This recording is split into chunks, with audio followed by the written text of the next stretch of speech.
As we begin question 29 of Secunda Secundae, which is of peace in this treatise on the theological virtues, we're going through the specific theological virtue of charity right now. And in these few questions, we're going over some of the fruits that are related to the virtue of charity. And I just want to say, because this is a very short video, I'll add a little something here at the beginning, that the goal of all this is to have a general understanding of the human person, what we are, how we are made, the different faculties that we have, like intellect and will and passions and senses, interior senses and appetites and things like that. And then also have an eye of our final end, and also how God is helping us get to our final end. And so if you kind of all put all that together, that's the basis of the Summa Theologia. You know, what I just said in that last minute and a half or so basically summarizes what I think St. Thomas Aquinas was doing with the Summa,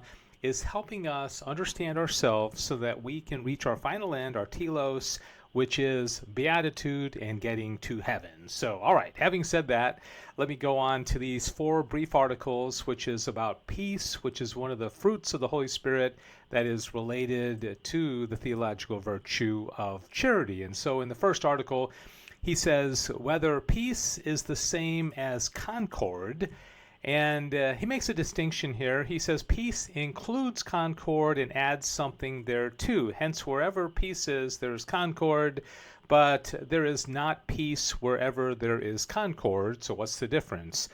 If we give peace its proper meaning, he says, for concord, properly speaking, is between one man and another, insofar as the wills of various hearts agree together in consenting to the same thing. Man's heart is not at peace so long as he has not what he wants, or in having it what he wants, there still remains something for him to want.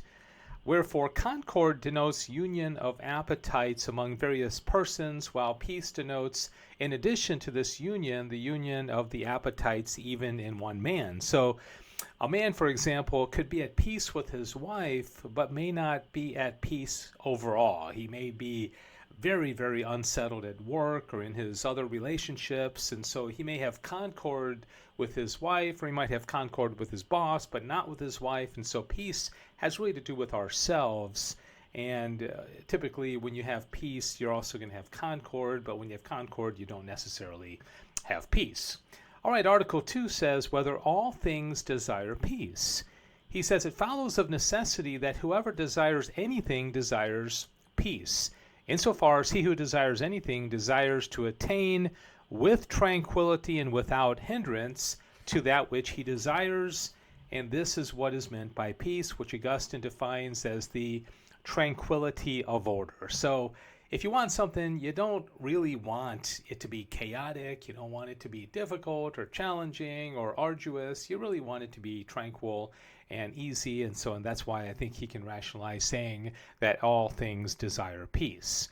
Whether peace is the proper effect of charity. So when we have charity, will we also have peace? He says peace implies a twofold union. The first is the result of one's own appetite being directed to one object, while the other results from one's own appetite being united with the appetite of another. And that's more like concord, right? And each of these unions is affected by charity. The first, insofar as man loves God with his whole heart by referring all things to God, so that all he desires tends to that one object. The second, insofar as we love our neighbor as ourselves, the result being that we wish to fulfill our neighbor's will as though it were ours. Okay, so this is the great commandment. Love God with all your heart, and then love your neighbor as yourself. And that's obviously going to be connected with the theological virtue of charity. And Article 4, whether peace is a virtue. Now, we already talked about this with joy, and he's going to keep asking this with all these fruits. And he says, charity causes peace precisely because it is love of God and of our neighbor.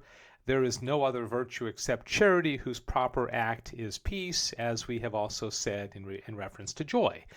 So no, joy and peace are fruits. They are effects of charity. They are not virtues in and of themselves. All right, so that's going to do it. Thank you so much for joining me on this very, very, very short article, question, I should say, these 4 articles on the fruit of peace. God bless you.